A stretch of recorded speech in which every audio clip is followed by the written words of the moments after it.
3 rings for the elven kings under the sky, 7 for the dwarf lords in their halls of stone, 9 for mortal men doomed to die, 1 for the Dark Lord on his dark throne in the land of Mordor, where the shadows lie. 1 ring to rule them all, 1 ring to find them, 1 ring to bring them all, and in the darkness bind them in the land of Mordor, where the shadows lie.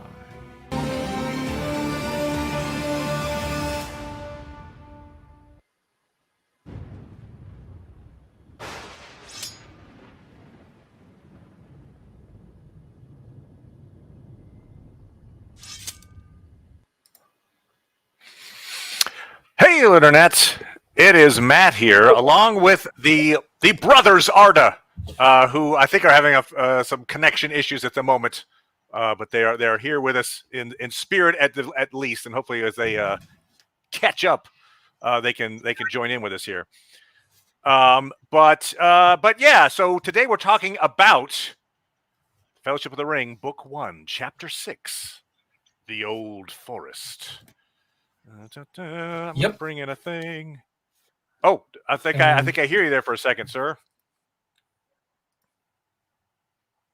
In any case, so chapter 6 is in many ways basically kind of the trope we see in a lot of fairy tales of the hero venturing into the woods. We get this quote from Mary when Mary says, Mary got down and unlocked the gate. When they'd all passed through, he pushed it to again. It shut with a clang, and the clock clicked. The clock licked. The lock clicked. The sound was ominous. There, said Mary, you have left the Shire, and are now outside, and on the edge of the old forest. And so here it is. It's that, again, that trope of the hero leaving civilization, leaving the known for the unknown. We get that a lot in things like Little Red Riding Hood, Hansel and Gretel, Snow White, Rapunzel, The Hobbit. So there are obviously this is Tolkien giving us kind of quality fairy tale treatment. And in fact, a lot of times, even in real life, forests are associated with a particular set of legends. So in the case of the Black Forest, it was the Grimm's Brothers fairy tales kind of became synonymous with the Black Forest. You have the Caledonian Forest, which is maybe something that more inspired Tolkien.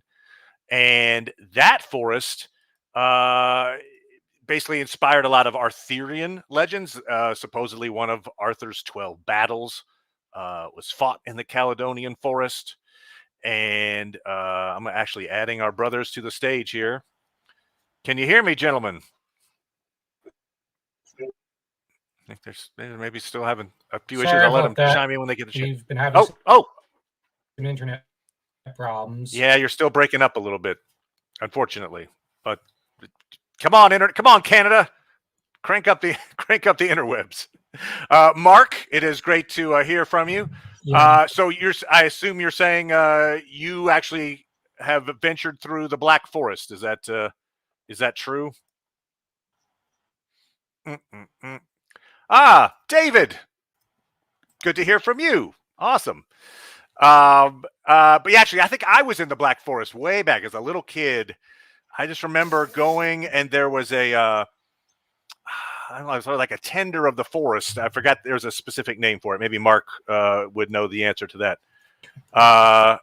Wrong part of Germany. Oh, okay, never mind then.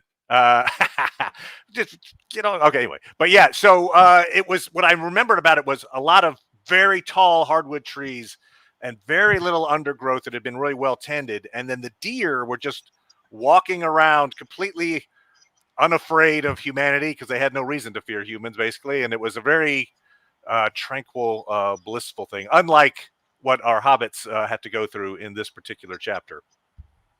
So yeah, the Caledonian Forest, I was just mentioning a lot of Arthurian legends. Merlin apparently goes there after he goes mad, spends some time in the Caledonian Forest. There's also several Welsh legends And I think those Welsh legends, kind of similar to what we have here in the old forest. We have Tom. We're going to meet Tom Bombadil. We're going to hear about Goldberry. We're going to learn more about her in chapter 7. And we meet Old Man Willow.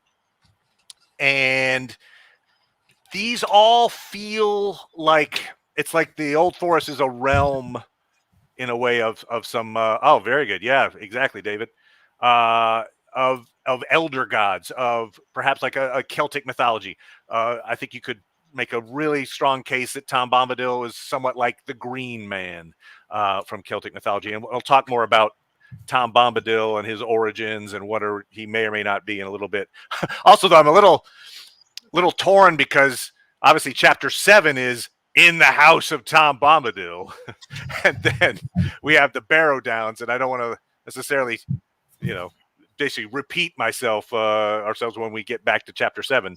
But yeah, we'll talk a little bit about some of the origins of Tom. Oh, do I hear you there, Joe? Yeah. You're starting to come in a lot more smoothly than before. Nice. You are too, sir. Oh, thank heavens. Our internet's...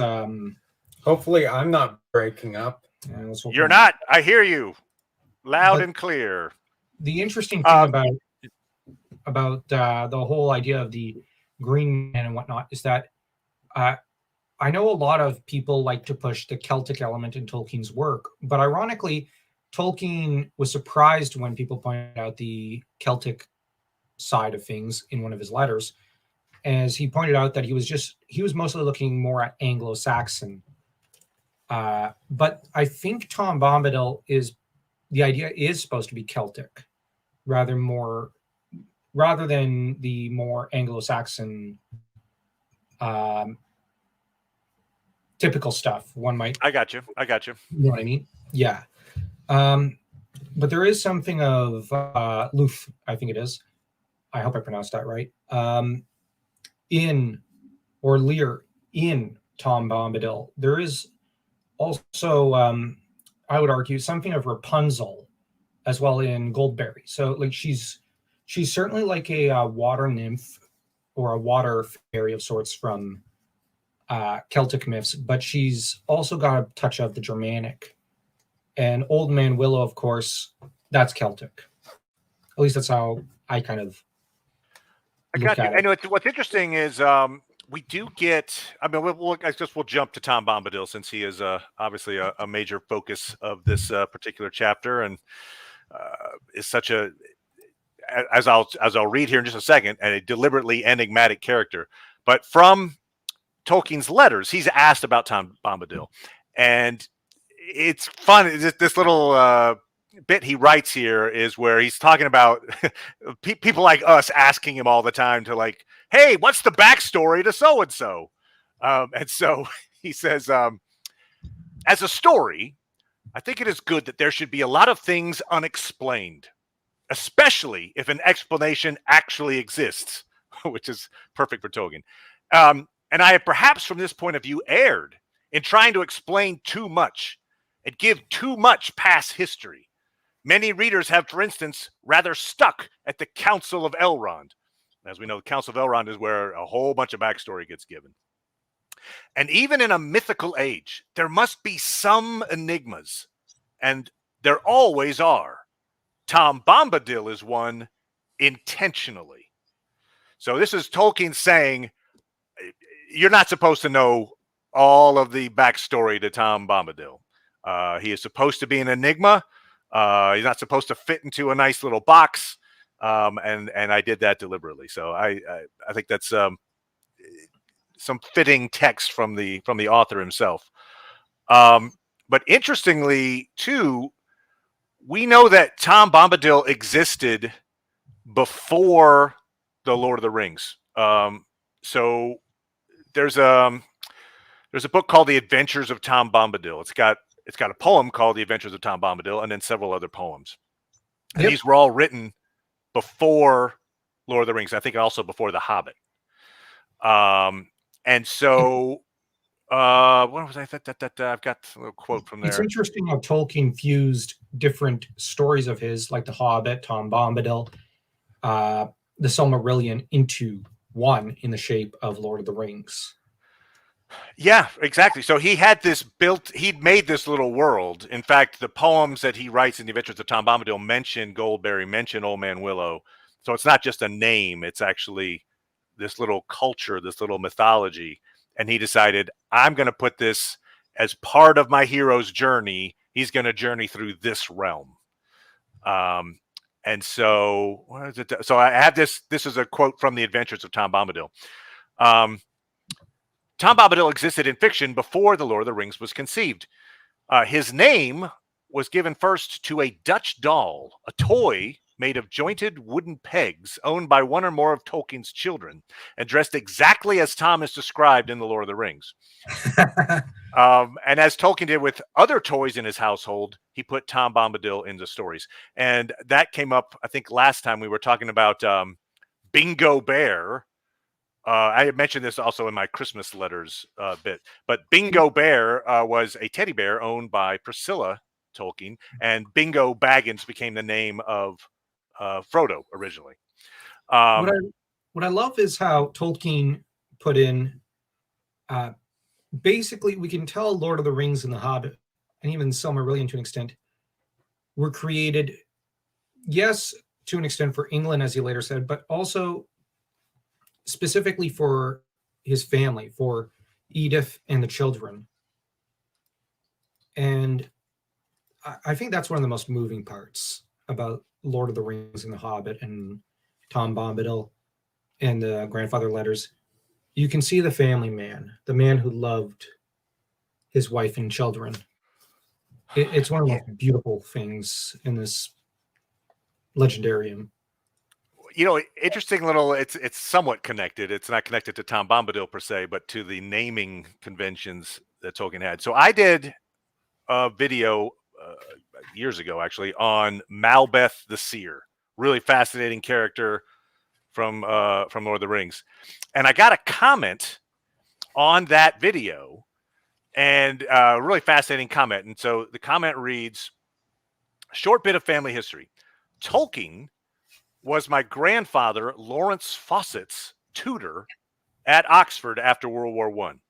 My mother, yeah, exactly. So this is awesome. So this guy, Lawrence Fawcett, was being tutored by Tolkien at Oxford. I mean, how awesome is that?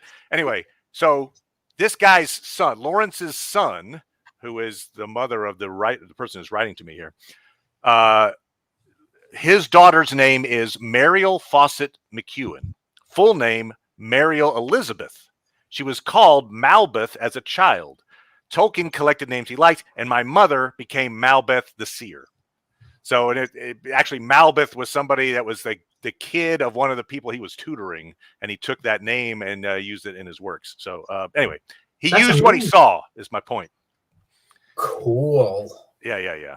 Pretty awesome. Which also Ben's an interesting question, because Malbeth the Seer, I know we're getting off topic a little bit here, but Malbeth the Seer, the gender is not clear.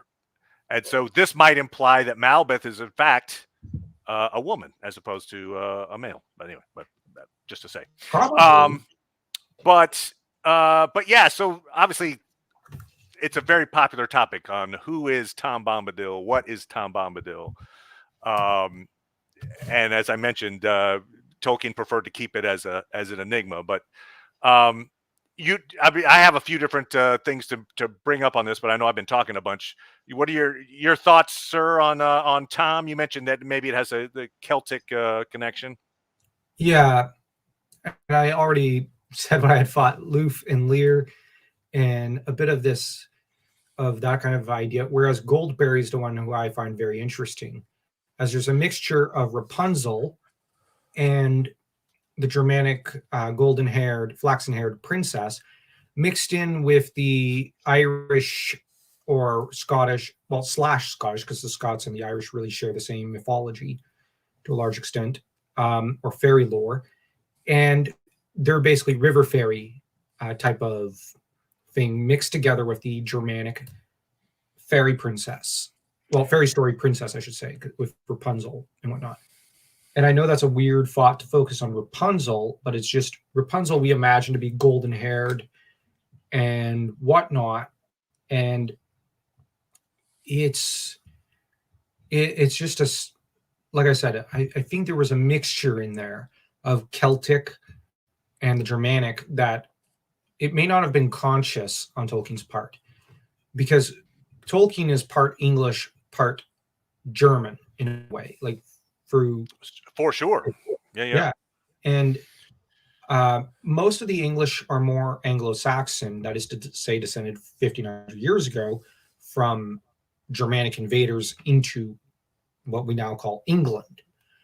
But the thing is, I am curious to see. Well, there's probably a lot of Welsh who interacted and Cornish who interacted with the English, but I'd be curious to see if maybe there's a Celtic person who jumped into the family tree of Tolkien at some point.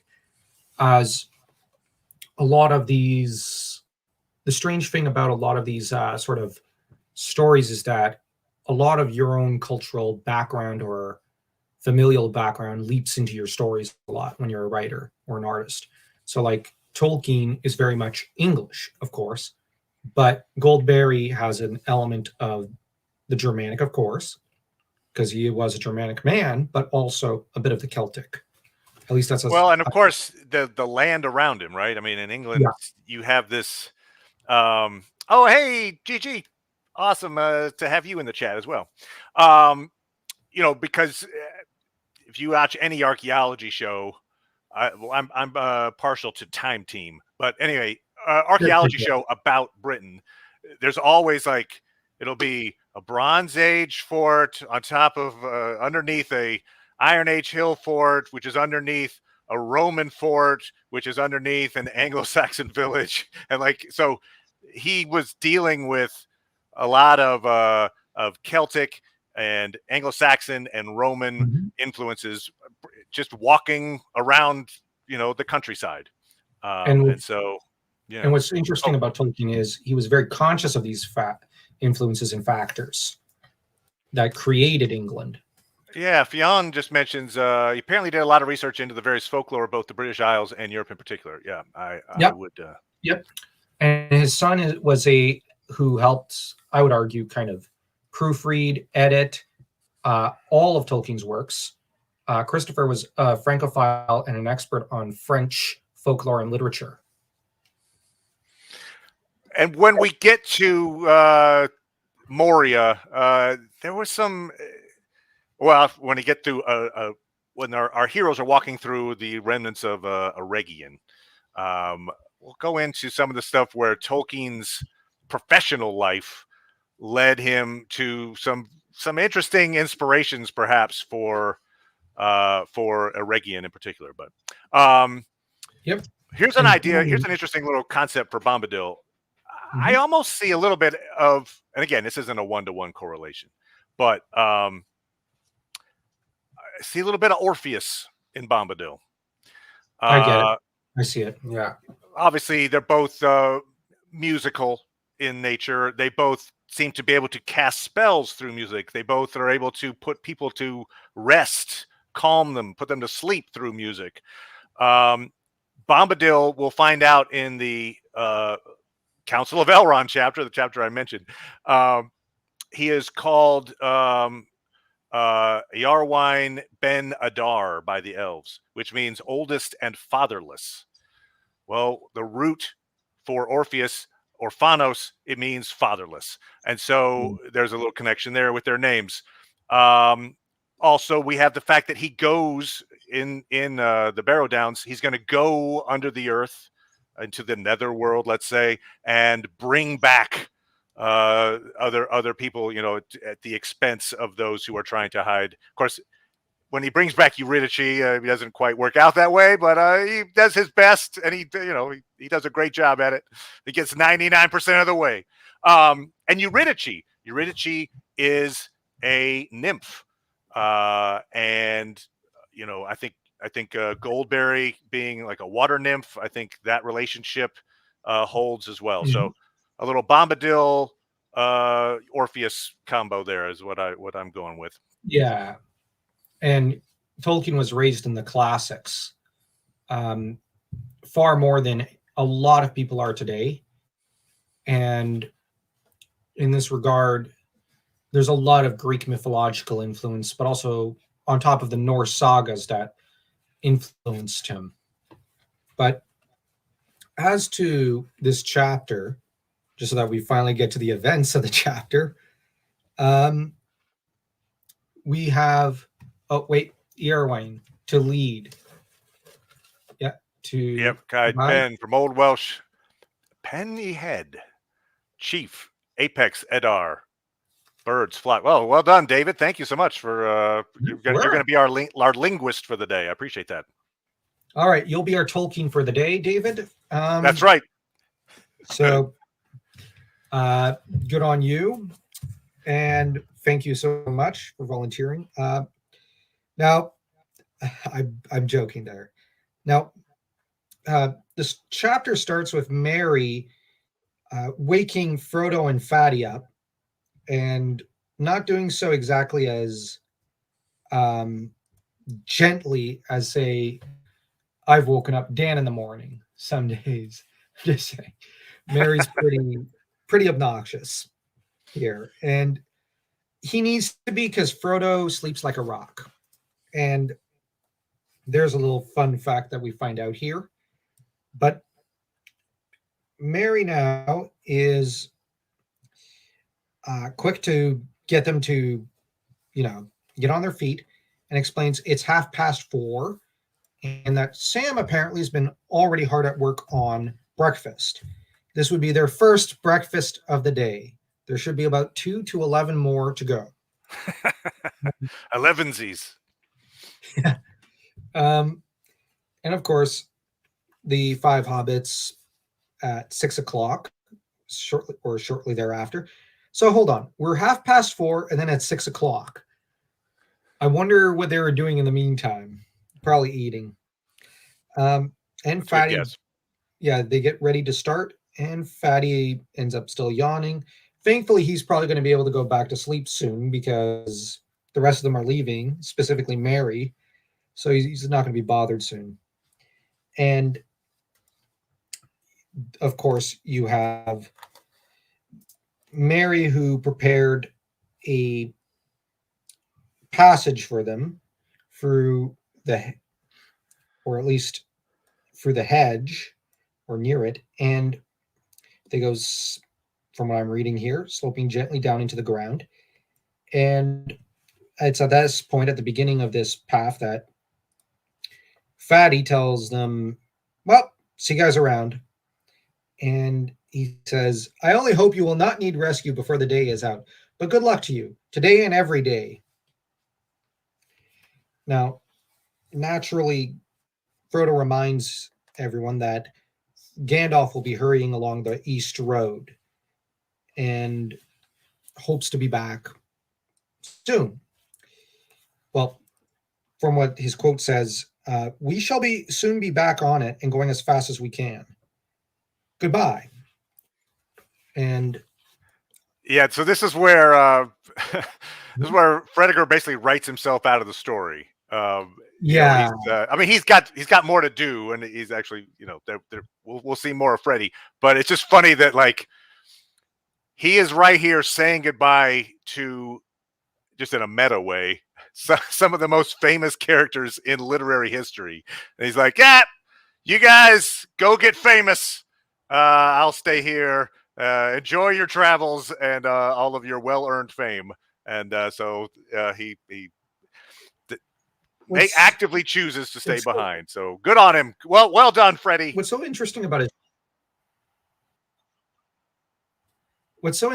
his choice, though, is that he comes to regret it far more in some ways, as he ends up having to deal with Saruman's totalitarian takeover and the dystopian results, and ends up in prison. So he writes himself out of the narrative, but he's not better off. It's a great point in terms of, like, who gets it worse.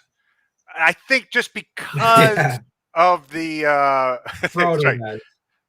just because of the length of time that our heroes suffer, I would think they probably, if I were to have to choose one fate or the other, I might choose Freddie Bulger's fate. But it's true, it's not easy. He's about to have to basically hide and run away from Black Riders. He's going to get imprisoned. He's going to get starved. Like it's not a great look for him. But I would think, just compared to what is about to happen to, say, Frodo and Sam, it's slightly better. Arguably, Elrond has the best time of it. He gets to just live it up in Rivendell and prepare a wedding. So, yeah. That's right. There you go. Yeah, Elrond gets to send them on their way, sit and wait, and enjoy life now. I mean, I'm sure he's like, the world's crumbling. But yes, Mark says, Freddie's not forgotten. I've been reminding you guys of him since chapter 1. Oh, yeah. All right. Well, it'll be interesting, Mark, if you can keep reminding us of him when we're in like book 2, chapter 10. Like, well, if Freddie were here, he would be dealing with the Balrog himself. Anyway. Yeah. And he'd have defeated him better than Gandalf could have. Oh, and Mark brings up that Círdan has the best time. Good point.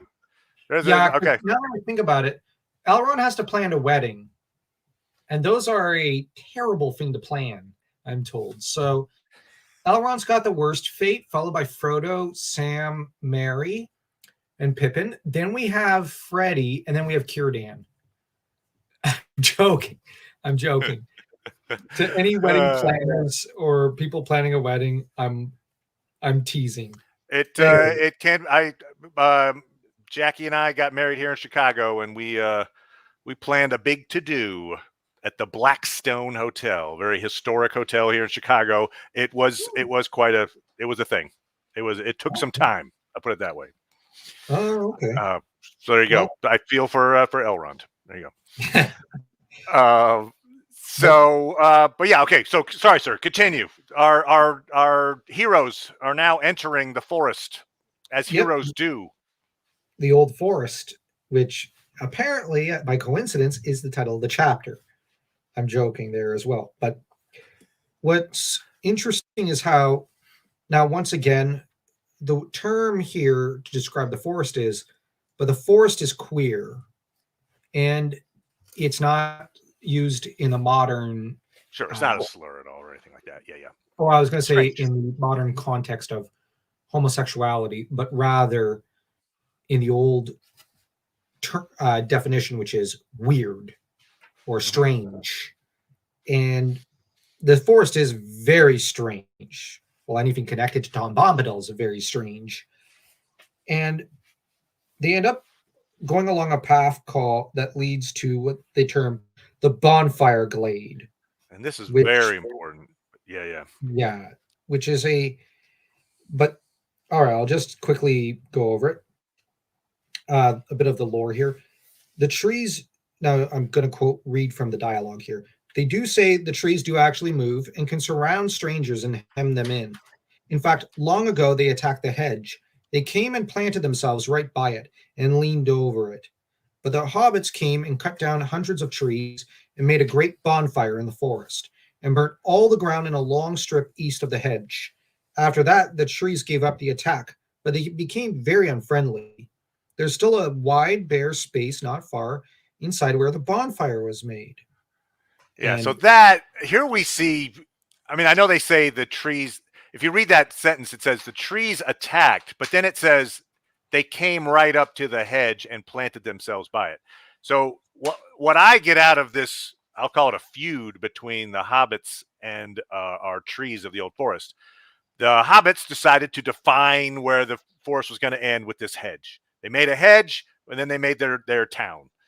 The trees, who we are aware that they are sentient and can move around. The trees took umbrage on this hedge, came up to the edge of the hedge, were trying to like creep over the hedge, and then the hobbits chopped down. I mean, this is a huge deal, right? They basically murdered a bunch of trees, sentient trees, and then burned this thing in the bonfire glade, and then they say, oh, but the trees then became very unfriendly. Well, okay, yeah, that's the source of their problems right here. Is they made this hedge, they burned an area in the middle or next to the hedge. Then they have this bonfire glade where they set fire to a bunch of, and it's never been overgrown again. Like it reminds me actually a lot of the Brown Lands, which we'll hear of later on in the Lord of the Rings. But that is the area where, in the Second Age, Sauron decided to stop the advance of our War of the Last Alliance, our last alliance, by burning an entire forest land, wildland. Well, that was the wildland where the Entwives were. So he basically torched the Entwives, and that land never recovered. And it's known as the Brown Lands to this day because nothing grows there. Here we've got the bonfire glade. They burned a whole bunch of trees. That area never basically grew back exactly. And now it's a little bald patch in the middle of this forest. And so you get the idea, like, okay, well, these aren't just jerk trees. They have a grudge against the hobbits because the hobbits chopped them down and burned them in the forest. I mean, that's kind of a big FU from the hobbits to the forest. Yep. And the Mark's like, hobbit propaganda. The trees are only trying to introduce themselves. Exactly, Mark. Why couldn't they just meet? They're like, hey, neighbor, what? Oh, why are you chopping? Oh, God, what?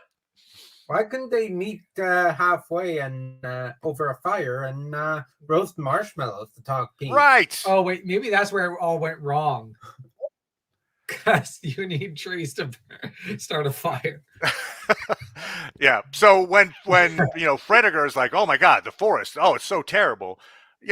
I think prior to this bonfire glade moment, it probably wasn't quite as terrible. That's kind of my point. Yeah, but somehow the trees started it. Don't know how, but they somehow did. They started it. Oh yeah, Mark's already going off on the he's accepted the challenge on what would Fatty Bulger do. So if Fatty Bulger had been there, he would have chopped down all the trees himself, one tree with each swing. Yep, exactly. He'd be the Paul Bunyan of the hobbits. The Kyle Katarn. But yep. All right. Sorry. Go. Please continue, sir. On page 112, we have Frodo who tries to sing a song, but he ends up so daunted he only mumbles it. O wanderers in the shadowed land, despair not, for though dark they stand, all woods there must end at last, and see the open sun go past, the setting sun, the rising sun, the day's end, or the day's begun. For east or west, all woods must fail. He's basically taunting them. No wonder the trees get so miffed with him. I know they're not doing their best to make friends with the trees here. They're not diplomats. But what's so interesting is how Frodo is actually, in terms of character archetype, he is a more priest archetype character. And like when fans think of him, they think of the most diplomatic of the hobbits, and here he is being the most obnoxious of them all, just singing about how like there's an end to these trees and whatnot, and they're like basically taunting them. And it's an interesting point to make that, again, later on in the Council of Elrond, we get a quote that says, of the old forest, many tales have been told. All that now remains is but an outlier of its northern march. Time was when a squirrel could go from tree to tree from what is now the Shire to Dunland, west of Isengard. And so, in some ways, the woods really didn't fail for a long time. I mean, these woods were humongous, but they were chopped down by the Númenórean colonists and such so the deforestation hit them pretty hard. But there was a time when that poem would have even been less relevant than it is now. Yeah, but this is where I could actually say Frodo started it. And I like how Merry basically tells him, they do not like all that about ending and falling. I should not sing anymore at present.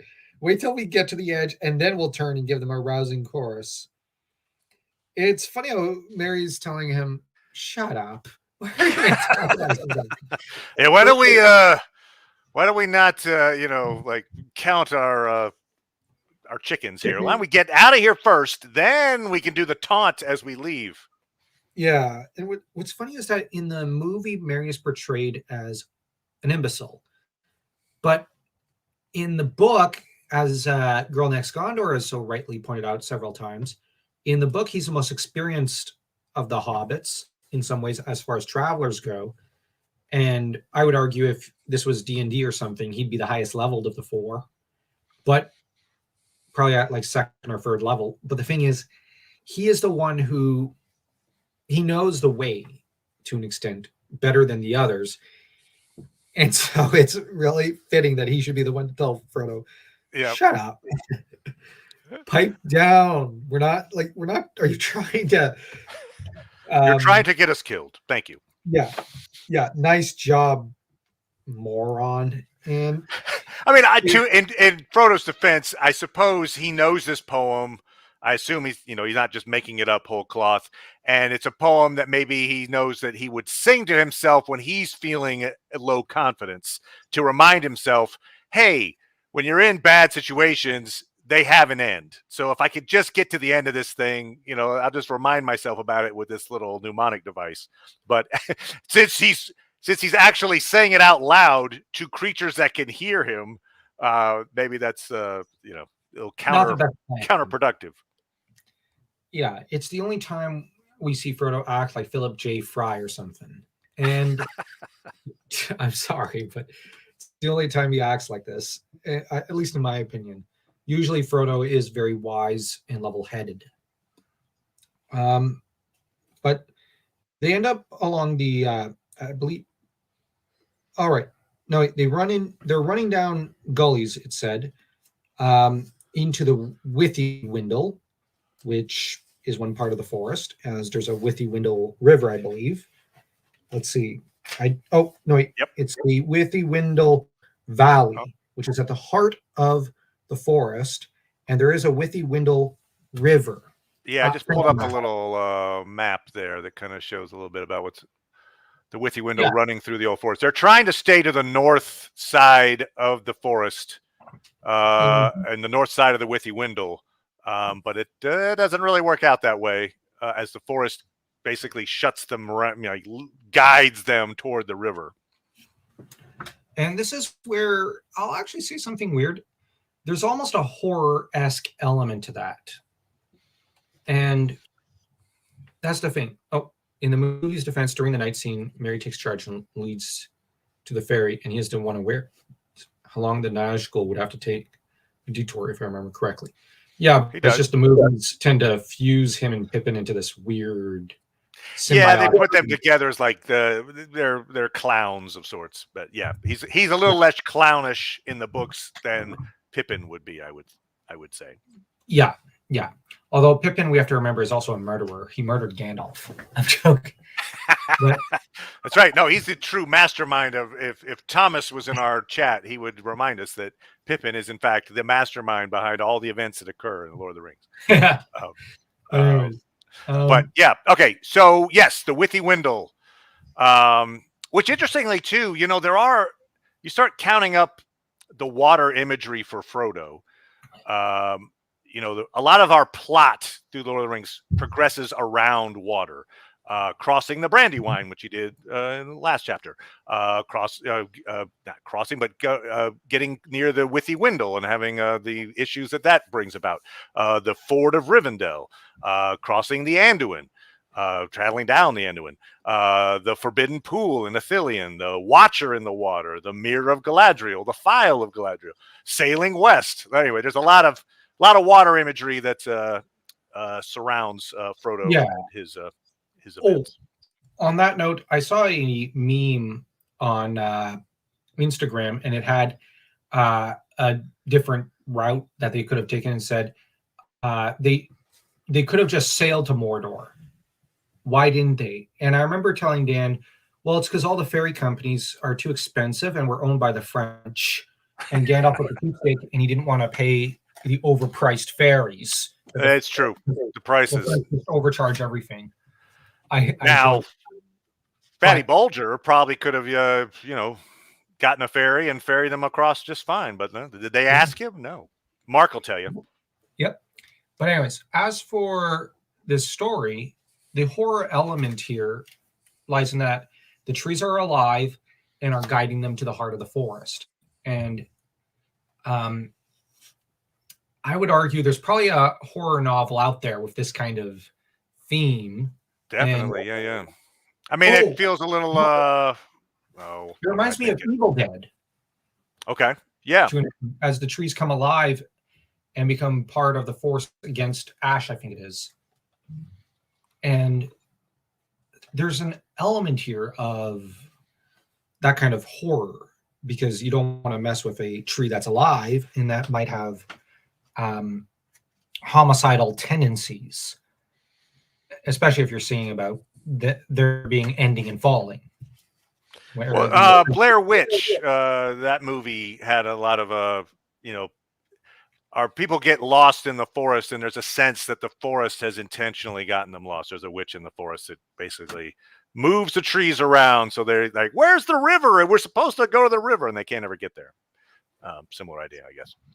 Yep, and there's also it's a Japanese animation movie, but Mononoke Hime, where the forest is alive and the animals of the forest are sentient. Right. Like that's something that's also very Japanese, where you have some mere humans stepping into the forest to pick a fight and it doesn't go well for them. And so I think this is really, there is a horror element, but that's something that I think Lexi from Girl Next Gondor has said several times. There was a great horror writer hidden within Tolkien, just waiting to be found. But yeah, no, I mean, and even in this little bit here, when he says, after an hour or two, they'd lost all clear sense of direction, though they knew well enough that they had long ceased to go northward at all. They were being headed off and were simply following a course chosen for them. Like, oh, okay. We're going to wander in this forest till we die. And I'm like, woof.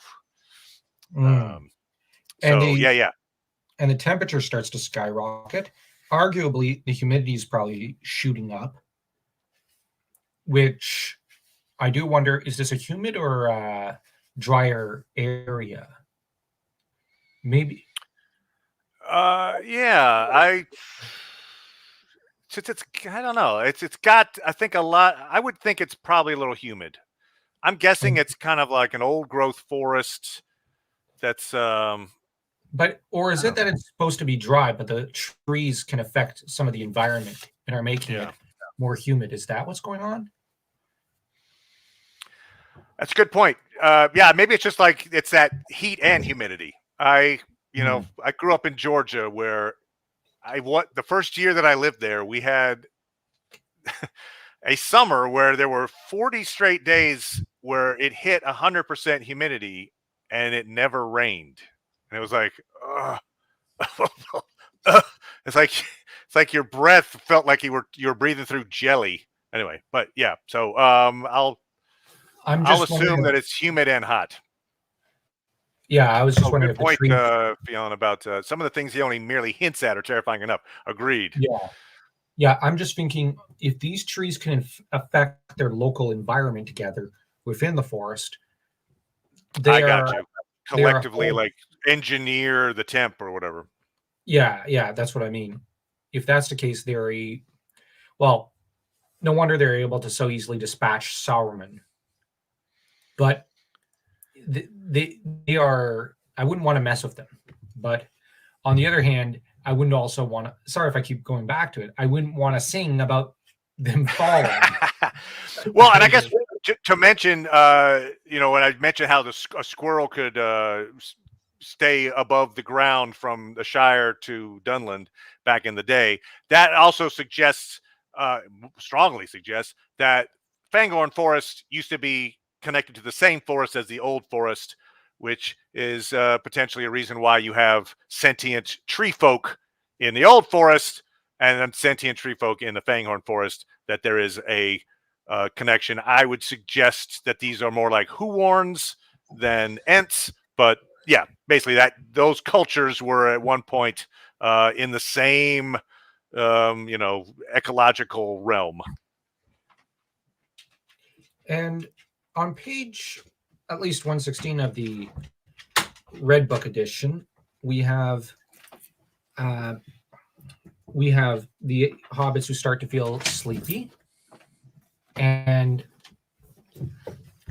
Tony USA is answering the question very good. The forest was old and tall, good to hear from you, sir.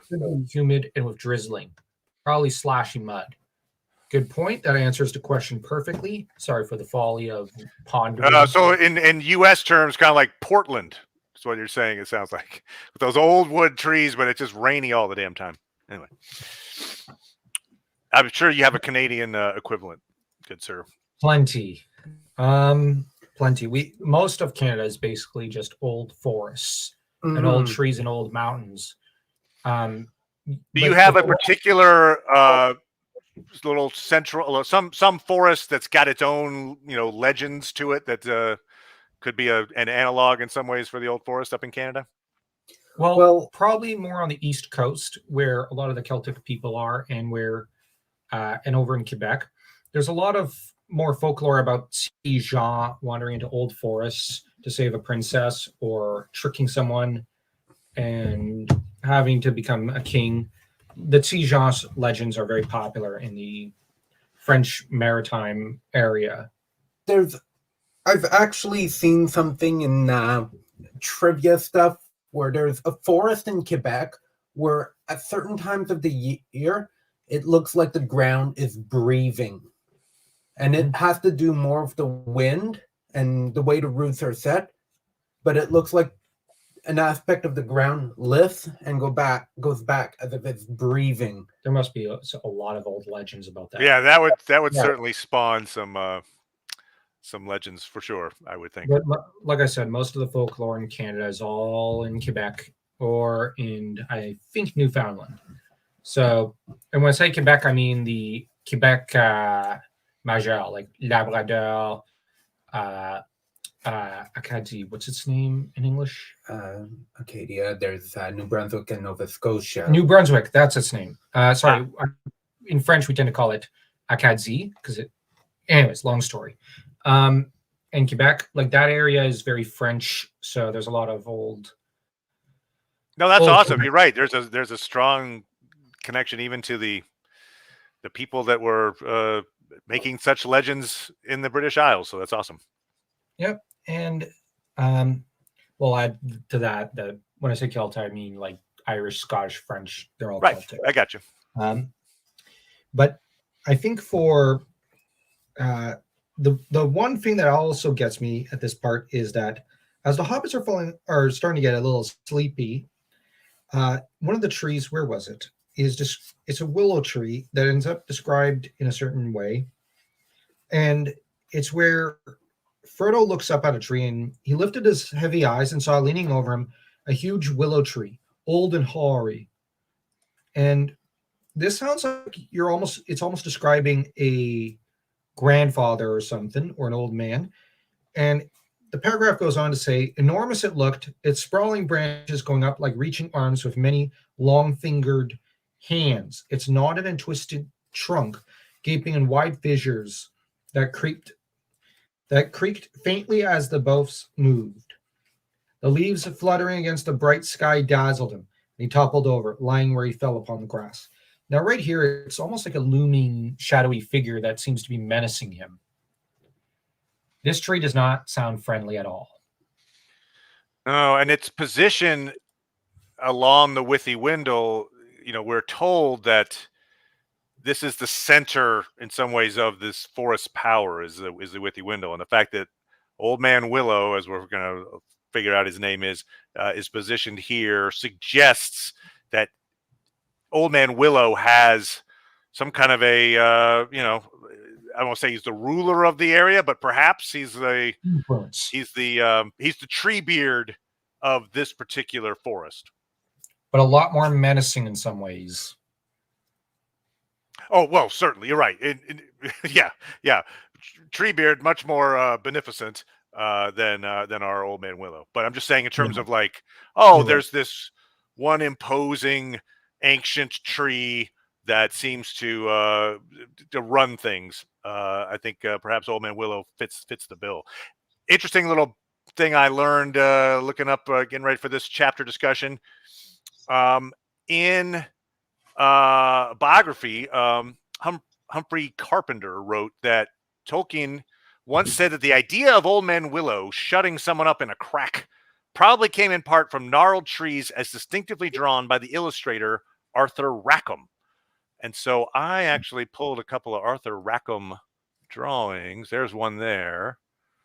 He did a lot of mythical trees that are, anthropomorphic trees, essentially.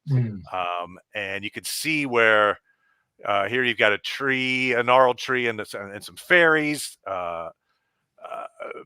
This one has this creature coming out from under the roots. So anyway, just to say that Arthur Rackham apparently inspired our good author as well in terms of his envisioning what Old Man Willow might be. Interesting. And now, that said, Old Man Willow soon gets him asleep. And what I like is that Sam ends up knocked over. No, wait, it's Frodo who gets knocked over. And you have Frodo who complains, "Do you know, Sam, the beastly tree threw me in. I felt it. The big root just twisted around and tipped me in." And you have Sam who tells him, "You're dreaming, I expect, Mr. Frodo. You shouldn't sit in such a place if you feel sleepy." But now, there might be those who think that we should look at this and say, no, Old Man Willow didn't do that or couldn't. I'm inclined to believe he did fully basically chuck Frodo in and twist around and tip him in. Oh, luring in children or childlike. Sorry, there's a weird program starting up. Like people, hobbits. We are definitively in a Grimm's fairy tale. Yeah, that's very true. Now there's something I saw a YouTuber once say, because I have watched other people's podcasts of Lord of the Rings in the past a few times. And what he said was the first few chapters of the Lord of the Rings is very much more, it's like the Brothers Grimm meets the Hobbit. And we're in a fairy story type of realm here still. And we depart the fairy world or the Grimm's fairy tale world once we're at the Prancing Pony. And I'm kind of inclined to agree with that. Yeah. The fact that we have this, that he had created this little mini world in poem form before and decided I'm going to insert this world here.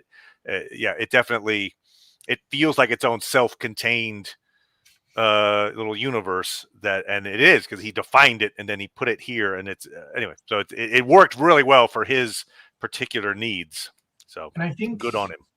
I think it's why, and I also think that we also have to bear in mind, Tolkien was still kind of trying to figure out where the plot was going at this point, to an extent, or like where the story was going, because he wanted to write a grand, sweeping romance epic in the mold of chivalric stories from the Middle Ages, and at the same time, he was being pressed to make more Hobbit stories, and so he's kind of caught in the middle here. But arguably, after he abandoned the Trotter ideas, thank heavens. Yeah, the story, but from the beginning of the story up through Moria, that was the part of the story that had by far the most changes as he was doing his writes and rewrites and rewrites. So this section was definitely getting altered. And I think, like, not counting, like right here, he's still trying to figure out where he's going to an extent, but like pre-rewrites. And then, once he gets to the Prancing Pony and after he does his rewrites and we have Aragorn who's created, we really do have Tolkien finding the direction of his story. Like, okay, this is where I'm going with this. Although that said, like you pointed out, he ended up having to rewrite a lot of the Moria, like everything up to Moria, and Lothlorien kind of emerged quite suddenly, and we also have Rohan, which came out of the blue, and these are important elements in the plot that's hard to imagine Lord of the Rings without. But from what I remember, they basically just came out of nowhere, and Tolkien was caught unawares and had to weave them in. I did a video not too long ago about, basically in the rewrites, the redemption of Boromir. That originally Boromir was just the out and out villain, and Aragorn, I believe, ends up killing him as opposed to, being there when he dies. And because they fight. So, he had a lot of changes going on. Like, obviously his rewrites, he rewrote just enough because he made so many little mini choices along this way, and boy, did so many of them just work out. Like it's amazing how many minute little choices that he had to make for each of these chapters we're talking about. And damn it, if he didn't just nail so many of those choices. It's tip of the cap. Yep. And I like how Sam ends up, Frodo ends up saying, I brought a little hatchet for chopping firewood.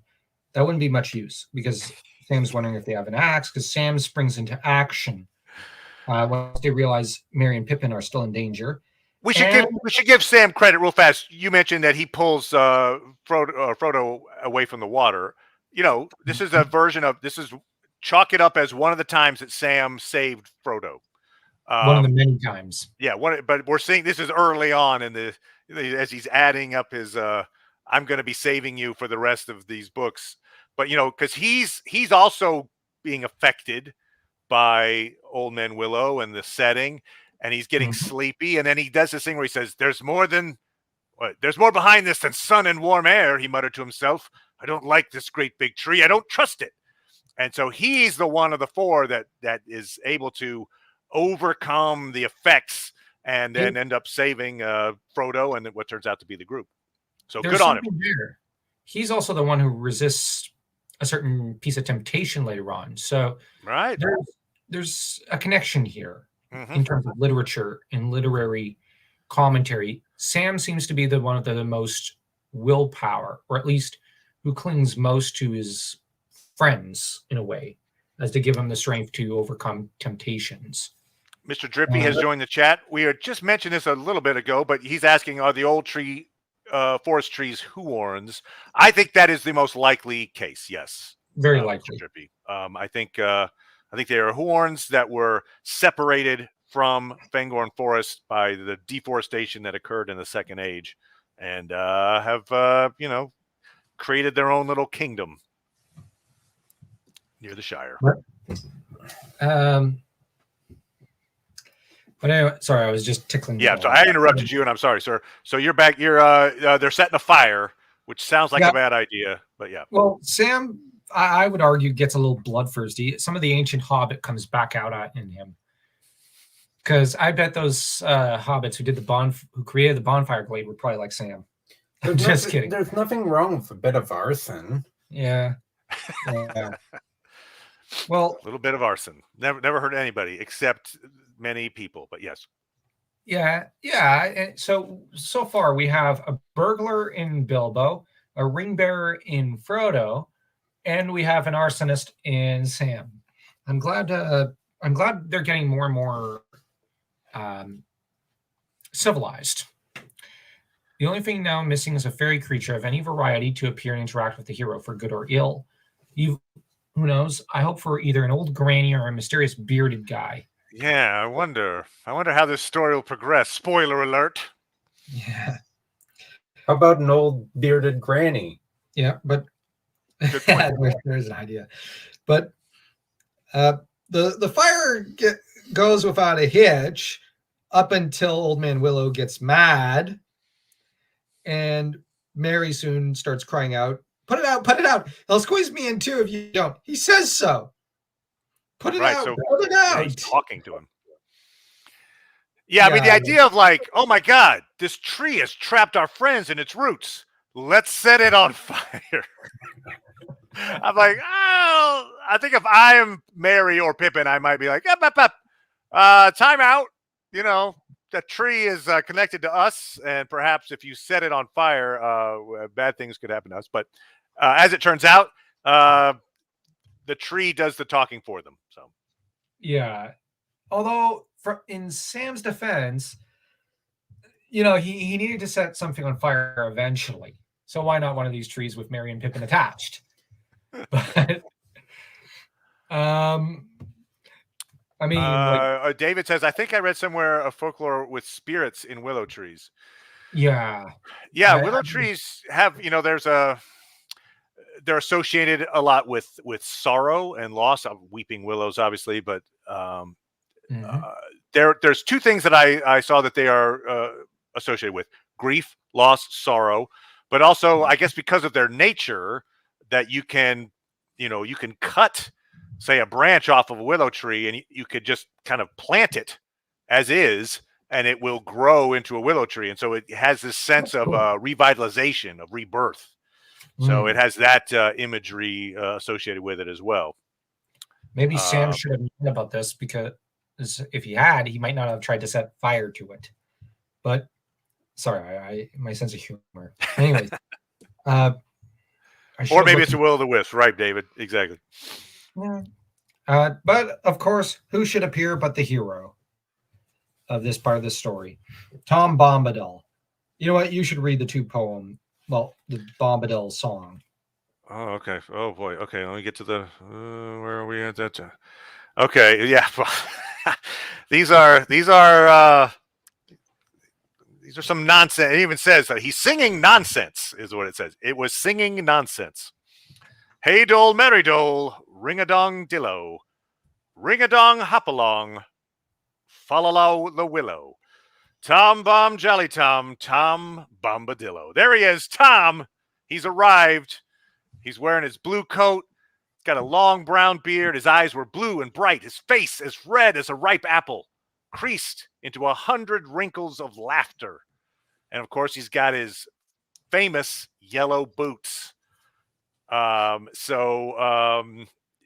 he arrives, and he says, Old Man Willow, not worse than that, huh?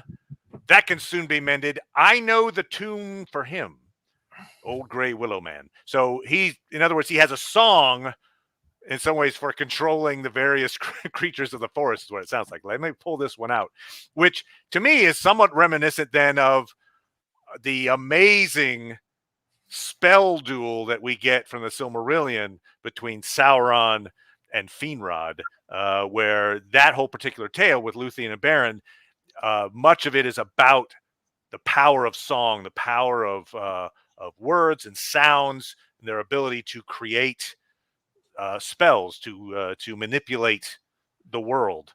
And so we don't see a ton of that. I mean, we see it in Lord of the Rings, but we don't see a ton of it. This is one of the best examples of someone using chants, essentially, and the power of music to affect his environment. And so, anyway, it's which also harkens back to the Celtic, because the Celts believed that music was magic. Yeah, and there is something to be said of what music can do to you hear a particularly effective piece of music, and it can make, I've cried hearing a song, for no reason than just the song affected me in some way.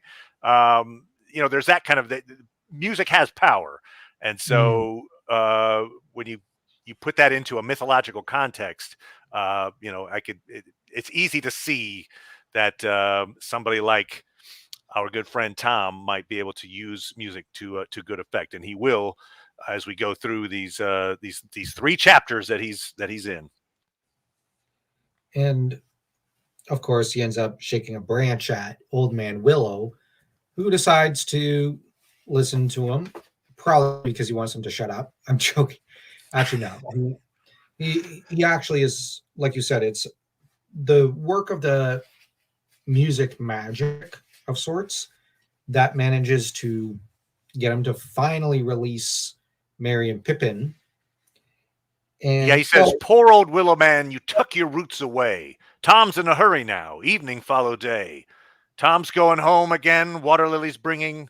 Hey, come, merry doll. Can you hear me singing?" So it's like he's basically saying, "Let them go. Let's get back to neutral."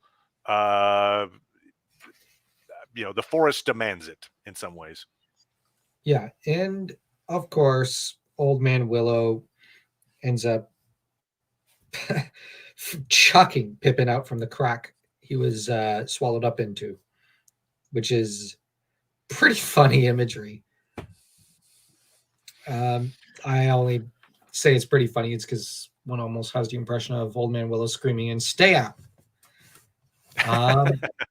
That's right. I'll give them back, but not pleasantly. Yeah.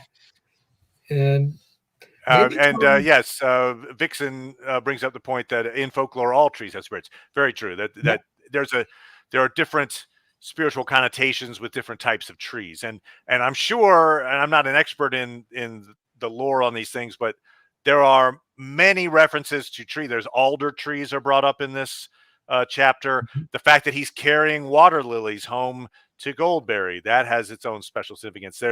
There are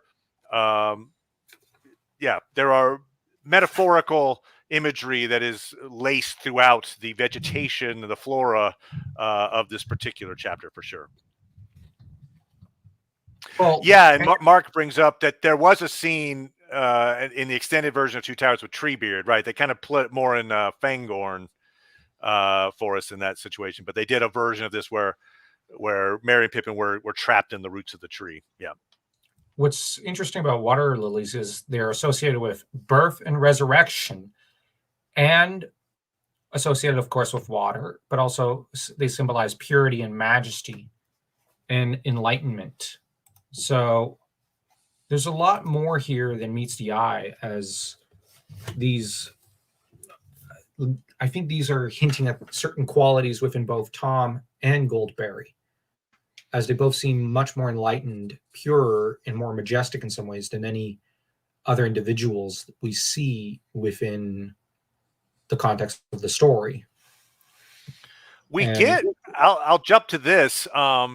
So I mentioned that poem, The Adventures of Tom Bombadil. So it was written, I believe, in maybe 1931. Is when he put it into a poem. And in this poem, it actually gives an origin to how Tom met Goldberry. I'll read the poem, but basically the idea is that he's near the river, the Withywindle, and she pulls his beard and pulls him into the water. There's just a sense of perhaps trying to drown him. I don't know, but she's a mischievous water spirit. And he gets away, but then eventually comes back and asks for the river mother's permission to marry her.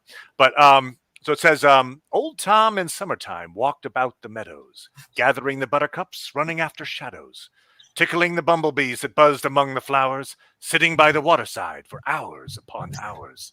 There his beard dangled long down into the water. Up came Goldberry, the river woman's daughter.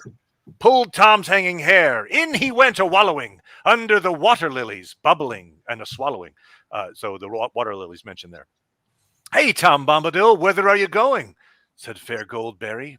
Bubbles you are blowing, frightening the finny fish and the brown water rat, startling the dab chicks and drowning your feather hat. You bring it back again. There's a pretty maiden, said Tom Bombadil. I do not care for wading. Go down, sleep again, where the pools are shady, far below willow roots, little water lady. Back to her mother's house in the deepest hollow swam young Goldberry, but Tom, he would not follow. Thank you, David. We get the sense that they have there's a mischievous relationship between them as they are inhabitants of this old forest. But that's kind of that was his version of their relationship prior to Lord of the Rings, and I think we kind of see this flash forward years, and we get to see in the next chapter that we'll talk about next time their relationship now. So anyway, kind of cool. Yeah. So they met via waterboarding. They met via waterboarding. Yes, they did. It's all great relationships, but I shouldn't be so mischievous. You almost wonder, because it says there he's being pulled down, and he says, "Go down, sleep again, where the pools are shady." You almost wonder if he's maybe singing a spell to her, to much like he did with Old Man Willow, like "Let me go." He's casting a spell on her to do the same thing, perhaps. Yeah. And what's also interesting is that on page 121 to 122, we get the mention of the Barrow Downs and how behind it, as referring to a hill, a steep shoulder of the land lay gray and bare, and beyond that, the dark shapes of the Barrow Downs stalked away into the eastern night. Now, by then, Tom has invited them over for waffles and to spend the night with him and Goldberry. And of course, like I said, we get a series of shadowy figures on the horizon and stepping away into the eastern night, which, yeah, that's pretty grim. And okay, good, I didn't sneeze. And of course, there's the question of, I see the Bombadil poem as a mini version of the Fellowship's journey. Okay, how so?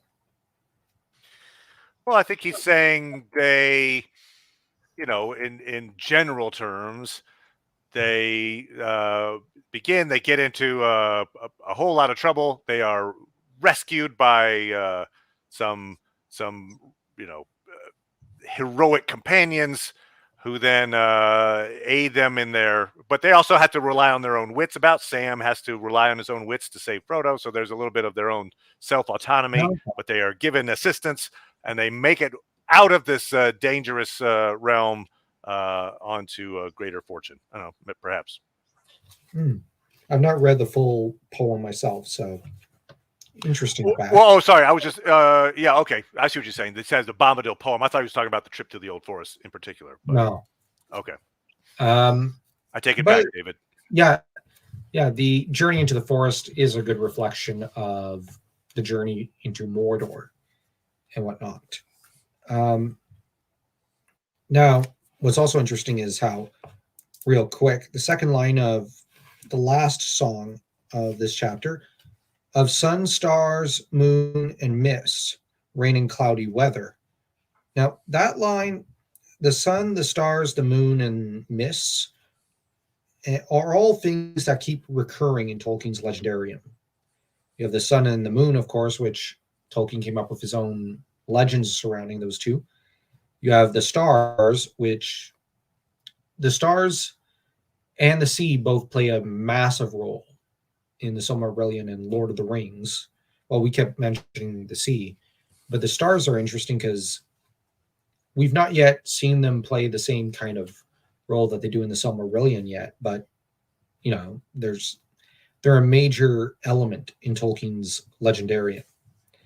But this song also, when I read it right before the stream, it made me wonder, because he sings, "Now let the song begin, let us sing together of sun, stars, moon, and mist, rain and cloudy weather, light on the budding leaf, dew on the feather, wind on the open hill, bells on the heather, reeds by the shady pool, lilies on the water, old Tom Bombadil and the river daughter." And it might sound weird, but it made me wonder, how old are these two? And it just made me wonder if maybe they're older than the sun, the stars, the moon, and all the rest of Middle Earth.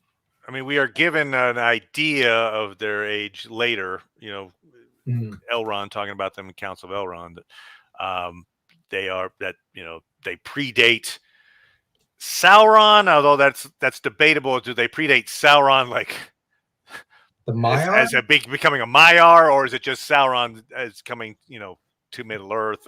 But no, I think you could safely say they predate, I think, the First Age for sure. Yeah, Well, I feel like they are. Like it might be semantics or pedantic, but let's get into Sauron for a minute. Just on one element, would he remember being older, like going back to the music of the Ainur? Because once you incarnate, like Gandalf has a hard time remembering sometimes the realm of the Valar and Valinor, and like his memory's not perfect. So is Sauron suffering under a similar condition? Or I feel like I would say no, in that Gandalf has had to put himself into like a human skin shape, and by doing so, I believe there's a line that mentions that with all the frailties that come with that, hence he's it can be muddled at times. Whereas I feel like Sauron probably would not suffer that limitation. Interesting. We were just talking about the music of the Ainur. I mean, to put Tom Bombadil, obviously music very important to Tom as well. He can affect the world through his music. There could be a music of the Ainur connection there as well. I don't know what that necessarily says, but yeah, he could have a connection to the Ainur themselves, but who knows? And because that's the thing, we don't actually know much about him. I think that's the next chapter, Gigi, when we have the dreams and such of Elbereth Gilthoniel. I love Elbereth. But yeah, when they get into the house of Tom Bombadil and they start, well, there's a lot that happens there as well. But not to say like a lot happens in the old forest, and it's really yeah. Just skip this. Go to the next one because the next one's great. Tom doesn't even have the ring; doesn't even affect him. Yeah. So with not so much Elbereth in this particular chapter. No. Yeah, and Tom is the music, exactly, Gigi. Tom really does act almost like a weird fairy tale father for them, in a weird way. In the next chapter, I mean, I think you're right. I think there's a sense of like he sees them almost like children. Tom Bombadil is an enigma. Exactly, Napdragon. We brought that up earlier, that quote that Tolkien mentioned from his letter where he said, some things in my stories need to stay enigmas, including, and he specifically mentions Tom Bombadil, and he says intentionally so. Like, I don't want to explain everything about Tom Bombadil. So we are, we'll accept Tolkien's decision on that, and to say that he is an enigma, and there are no real wrong answers in some ways when it comes to him. I'll throw this out there too. We were talking about the horror elements. This is reminds me a little bit of that, although it's also connected to this topic. Somebody brought up the point that it's what he sometimes alludes to, but doesn't show us, that are also horrific. We get that quote from Gandalf later, much later, but where he says, "Far, far below the deepest delving of the dwarves, the world is gnawed by nameless things. Even Sauron knows them not. They are older than he. Now I have walked there, but I will bring no report to darken the light of day." So we got these nameless things. Obviously, this comes up a lot in Tolkien lore and such. Like, what are these nameless things? Now, in this case, they sound like evil creatures that live beneath the earth, but you can imagine that the nameless things could also be things like nature spirits, like Tom Bombadil, for instance, who predate Sauron knows them not. They are older than he. So he could be in that group of things that are, they're not connected to the ring in any way, and they're not connected to the Valar or the Maiar particularly in any way. They're their own thing, and perhaps that's where Goldberry and our good friend Tom Bombadil fit. Well, I've also heard somewhere that someone say that the idea is that Tom is also supposed to be Pan in a way.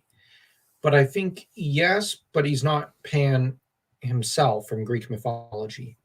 Oh, I wonder if the Nutty Ainur, which was thinking about a dude in a funny hat while everyone else was working, will ever fess up. Yeah. Oh, and Anthony has a good one too here. He's like, Tom Bombadil's Tolkien himself, going around enjoying his creation. I know it's difficult to explain. There are things against this theory, but I still think it's the only valid theory. I like that idea. I see Tolkien in a lot of characters actually, but I think I see Tolkien in Bilbo as well. But yeah, I see what you're saying. Tom Bombadil walking around a little omniscient, controlling things.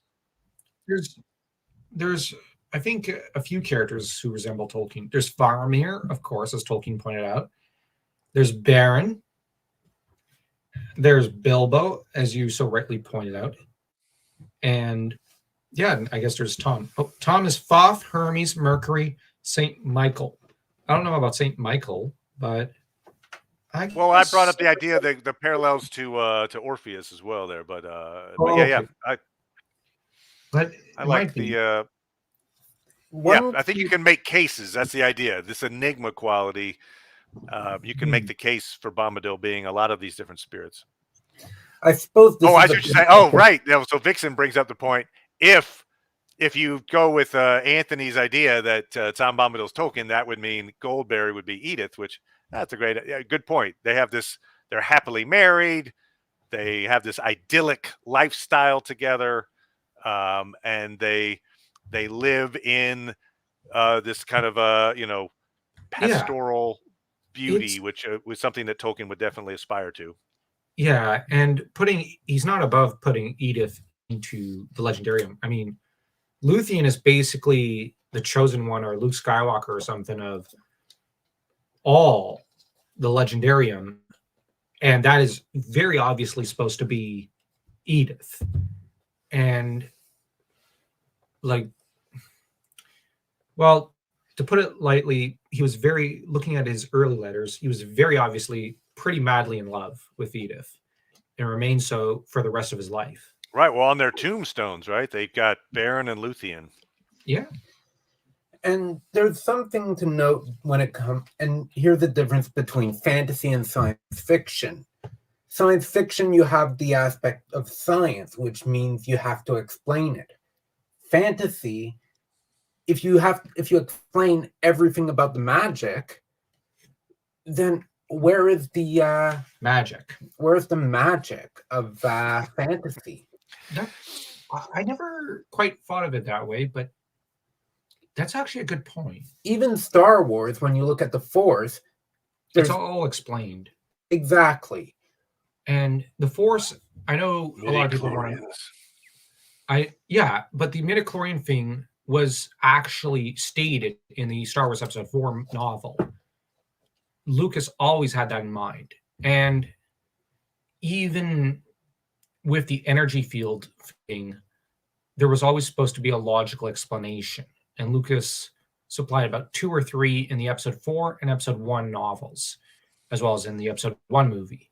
So it's a matter that for those who read the Episode 4 novel, and even I think parts of the Episode 5 novel, midichlorians wouldn't come at all as a shock. I got you. Okay. Fair enough. It shocked me at the time when I saw it. I thought, what? Because I liked the idea of the Force being more, as Dan mentioned, magical. The idea that it's not a definable trait. It's something. It's based on faith. It's based on who knows what. But the idea that there's like a dipstick and you can oh well, your midichlorian level. Well, that means you can do a trachea grab. All right, cool. You're like, Wasn't a big fan of that myself. But the whole idea is that the Force sensitives are those who have a higher percentage of midichlorians. Although that said, with Star Wars, there's also the theory pushed forward, and this is the most frightening theory about the Force in one video game, is that it is sentient. And this is where the horror element or the eldritch element of Star Wars comes in, and at least in Star Wars Knights of the Old Republic 2, you have a sense of something almost horrifying looming over the universe. And that's where it gets a little frightening. But on the other hand, the Force is very complicated and explained in a lot of different detail, mostly in works that George Lucas helped to pen, such as the various Star Wars movie novels, where he went into some depth and detail on a lot of the ideas. But I think I do like the idea of a writer pinning down his mysticism and his world's magic in a way. Like Tolkien technically did go into developing it all, same with Howard, but they didn't just explain it to all the readers. They kept a lot of it to themselves. Like if you read their letters and whatnot, you know what there is in their world. Right, which because I'll just reread that one sentence from that quote of Tolkien's when he's talking about how he wants some enigmas, where he says, "Oh, as a story, I think it is good that there should be a lot of things unexplained, especially if an explanation actually exists." So in other words, yeah, I know what happens, but I'm not telling you everything about what I know the background, but I'm not filling you in on all the gaps. And then he goes on to say that he thinks maybe he did a little too much explaining in the Council of Elrond. But yeah. So there's also his explanations in Nature of Middle Earth and in Morgoth's Ring, where he goes into a lot of detail on the metaphysics, and you add in the fact that there's the possibility that now this is a weird theory I have. Creatures such as Ungoliant, even Tom Bombadil, if they're woven by chaos, the chaos and discord would have been spawned by Melkor when he interrupted the music of the Ainur and brought discord into it, which would mean in a way this is a weird theory I have. If we go with that kind of theory, that Tom Bombadil is a force of chaos within Middle-earth, that would mean that Melkor inadvertently helped to create him when he disturbed the flow of the music. All right. But we get the idea that Melkor can't create as much, but I get your point. Your point that he's an off-kilter part of the music. Yeah, like he introduced chaos. Eru was the one really creating, and Melkor's chaotic element may have intermingled with Eru's creative force, so to speak, and Eru went along with it and interwove his own themes and ideas even into the chaos. Thomas brings up the point. He says, Bombadil seems to me to be an agent of the creator. His agency is powerful but limited. Bombadil gives Frodo direct evidence that Sauron is not all-powerful and thus gives concrete hope. Yeah, that's the most important part of Bombadil. He is an agent of Eru, which I do wonder if maybe when Gandalf comes back as Gandalf the White, if they're maybe on the same level. But yeah, my theory just now was that Bombadil is the antithesis to Ungoliant. Nice. Okay, so you and Napdragon on the same page. Yeah, I guess. Oh, and nice username, Napdragon. Very fitting for this chapter, considering there's quite a few characters who take a nap. That's right. The Elevensies dragon. Bombadil is what Sauron wants to be. Oh, interesting. Okay.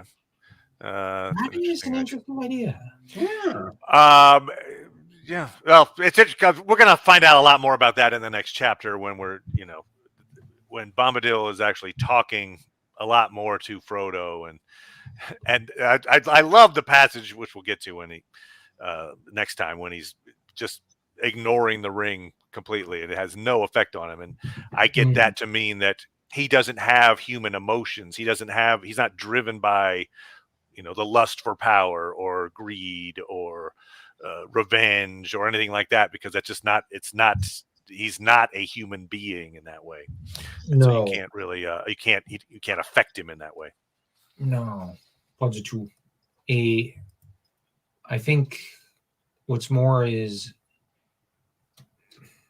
I think that Tom Bombadil, I also wonder if maybe Goldberry would be immune to the ring. Now that I think about it, it's a good point. We don't get a test. I do feel like she has a different nature of creature than he is. Yeah, the idea of her being a nymph, perhaps, or some kind of a water spirit. She definitely is. So I wonder- yeah, great point. I don't know if Goldberry had seen the ring, would she have been tempted by it? I don't know. Like it. There's a lot of mysteries with these two, and the thing is, Tolkien is playing here, and but he does a lot with these two characters, and these two are definitely put in to throw us off. Much as I may not be a fan of the Jackson movies, it has to be recognized that maybe Jackson maybe made the right call in hindsight to cut Tom Bombadil.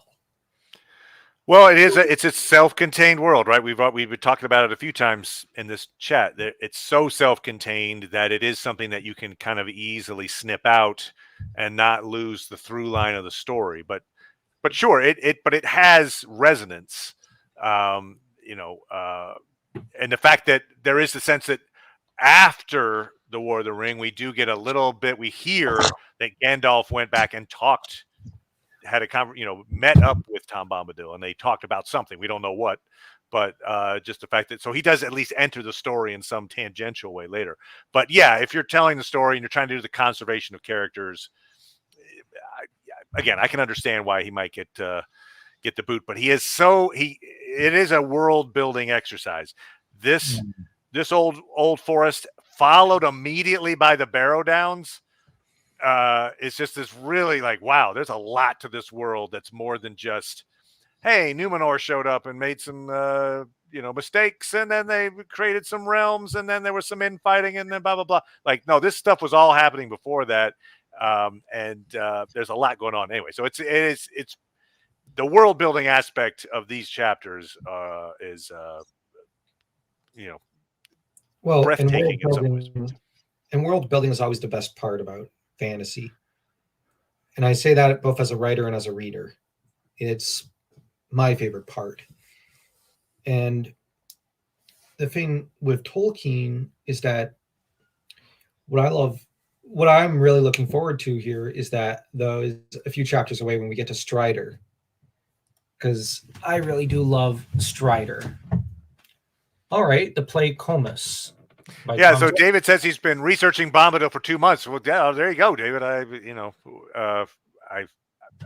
feel your passion for research, because yeah, Tom Bombadil is somebody you can go down the rabbit hole big time on Tom Bombadil, and there's a lot there. So, but yeah, what are the things we got here? There's another bit from a letter of Tolkien's where he describes Tom Bombadil. He says, "Do you think Tom Bombadil, the spirit of the vanishing Oxford and Berkshire countryside, could be made into the hero of a story?" And so there he's equating Tom Bombadil to the spirit of the vanishing countryside, which I think plays into what we were talking about with these forest legends and these nature spirits and these pagan gods that the Green Man, those kind of things. So yeah. All right. That said, I think we've discussed this. I'll mention one last thing. We get the sense, one of the poems says, "Down along Underhill, shining in the sunlight, waiting on the doorstep for the cold starlight. There my pretty lady is, river woman's daughter, slender as the willow wand, clearer than the water." Just the fact that he lives Underhill, and he mentions down Underhill. It's a little connection to Frodo, Mr. Underhill, and the fact that Bombadil and the hobbits seem to have similar dwelling architecture. They both are like, you know what? We're gonna use the land as our dwellings. And so anyway, there's maybe a little affinity there. Maybe one of them taught the other one about living in holes in the ground. Or maybe it's that one of the two ancestors who's a fairy is a relative of Tom's. That's right. That's right. That video I did on is there a fairy in the Took lineage? That it's probably some relative of Goldberry's. There you go. Anyway, well, it took us about Oh, An hour and a half to get here to the end of the chapter, but we're here. Sorry, We're here. The one out there took us an hour and a half. I liked it. I like it. I got good pun, sir. Yeah. So we are done with the Old Forest, and in fact, so is we should note, so is our group of heroes. They have now left the Old Forest. If you look at that map, Tom Bombadil's house is so they've gotten through it, and now all they have to do is go through the Barrow Downs. That East Road looks a lot better. Basically, you see that East Road going on the top. Like, oh yeah, okay. They should have taken that road. Yeah, I get it. They're Black Riders. They'll see us, but let's go through these two really, really dangerous regions instead. But yeah. So next time we're going to be talking about Chapter 7, In the House of Tom Bombadil. Many thanks to everyone out there for joining us. All of you guys. I don't know. You make this a really enjoyable. Your live streams. You're the life of live streams. So thank you very much. Yeah, and many thanks to the brothers up in Canada. You're welcome. Yeah, we will see everybody next time. Thanks a lot, everybody. Yep. Bye. And don't forget to smash that like and subscribe button here. If you want, over on our channel, over on our Substack, where we write plenty of serial Please fantasy. do. You're right. I should have mentioned. What have you got coming up, good sir? Well, we've got a short story coming out on Wednesday on our Substack. And after that, hopefully another Watership Down style fantasy story. I'm just about done another chapter of that. And because I write these days. I've been reading the Dark Spire Conspiracy. I'm enjoying it, sir. Oh, thank you. That's our attempt at the Volsung Saga meets Lord of the Rings. And meets maybe Howard a little, just a dab. And yeah, that's basically what we do over on Substack. Mostly lit criticism, analysis, and lots of fantasy novels. Because why not? Why not? Why not, indeed. So check out the brothers' content, some awesome stuff there. And we'll be back. Most of all, subscribe to the DorkLords. And most of all, subscribe to the DorkLords. There we go. I like it. Thank you, sir. All right. Have a great one. Hi, Frankie Dog. Watching in New Zealand. Wow. Well, Middle Earth. Hail to New Zealand, as you say, home of Middle Earth. All right, everybody. We'll talk to you next time. Bye now. Bye.